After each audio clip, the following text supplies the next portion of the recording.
तू मुझे मारेगा। तू पहले ताल से ताल तो मिला ले। मैं इस गुफा के खुलने का इंतजार कितनी सदियों से कर रही थी। आखिर आज ये गुफा खुल ही गई। अब इस गुफा का सारा खजाना सिर्फ और सिर्फ मेरा होगा, मेरा। और तुम दोनों को मरना होगा।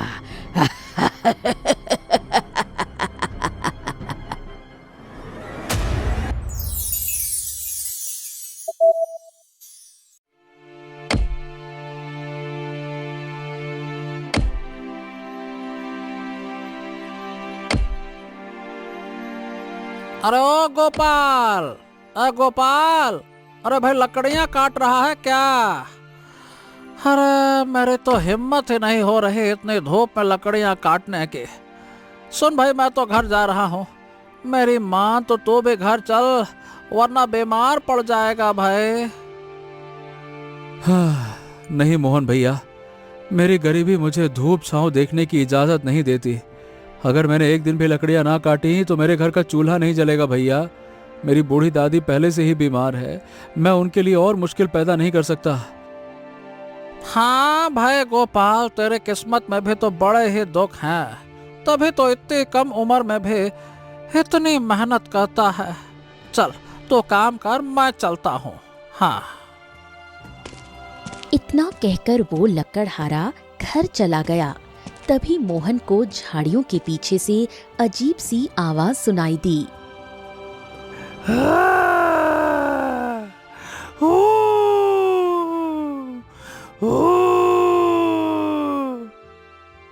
अरे ये कैसी आवाज है? लगता है झाड़ियों के पीछे कोई है, मुझे देखना चाहिए।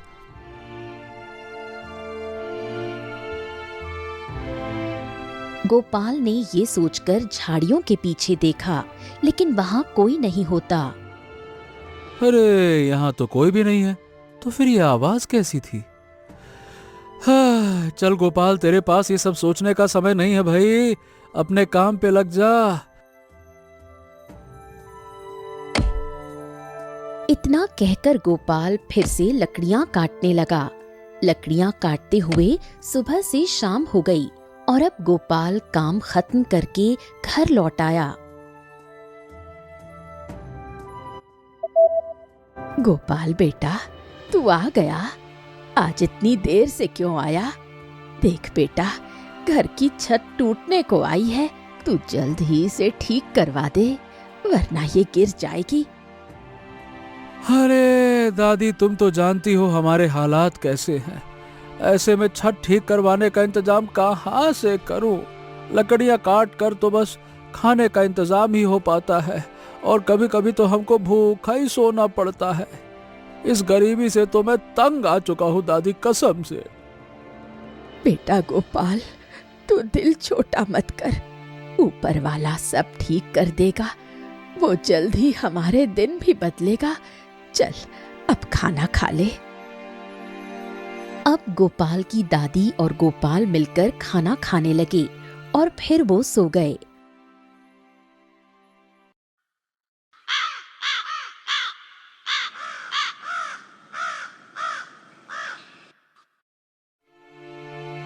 अगली सुबह गोपाल ने अपनी दादी से कहा, दादी, मैं सोच रहा हूँ कि छत ठीक करवाने के लिए सेठ जी से उधार मांग लूं, फिर धीरे धीरे करके उनके सारे पैसे वापस कर दूंगा। क्या कहती हो? ठीक है बेटा, तू एक बार कोशिश करके देख ले, क्या पता सेठ जी हमारी मदद करने के लिए तैयार हो जाएं। ठीक है दादी, मैं चलता हूँ, अपना ख्याल रखना।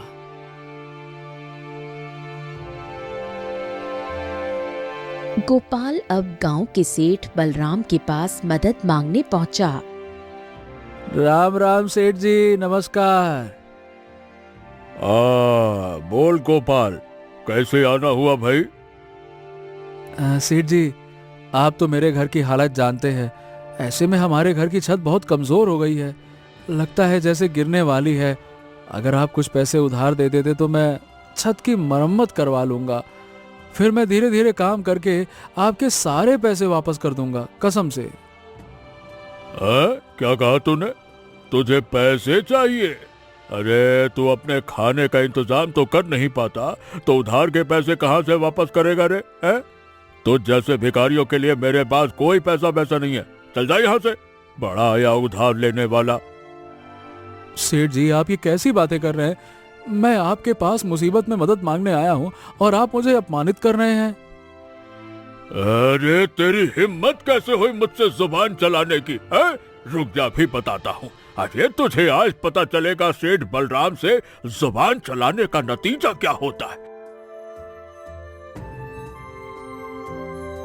इतना कहकर सेठ बलराम गोपाल को जोर जोर से मारने लगा और मार मार कर भगा दिया।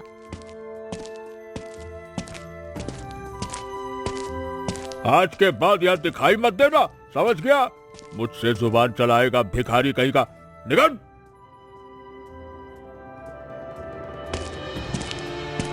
गोपाल ये अपमान बर्दाश्त नहीं कर पाता और रोते हुए जंगल चला जाता है।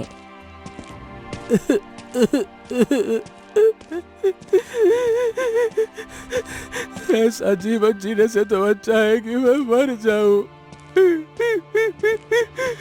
हे ऊपर वाले, तूने मेरे ही जीवन में इतना कष्ट क्यों लिखा है? क्या तुझे मुझ पर दया नहीं आती? क्या मैं सिर्फ लोगों से जलील होने के लिए पैदा हुआ हूँ क्या? जिसको देखो वही परेशान करता है।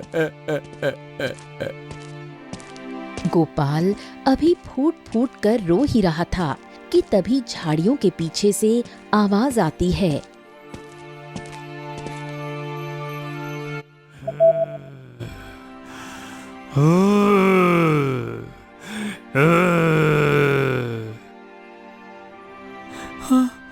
अरे झाड़ियों के पीछे कौन है?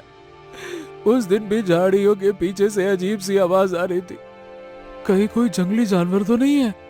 पास जाकर देखो या नहीं? अगर कोई जंगली जानवर हुआ तो क्या करेगा? ज्यादा से ज्यादा क्या होगा? वो जंगली जानवर मुझे मार ही डालेगा ना। इस दुख भरे जीवन से तो मौत ही अच्छी है। हाँ, देखता हूँ।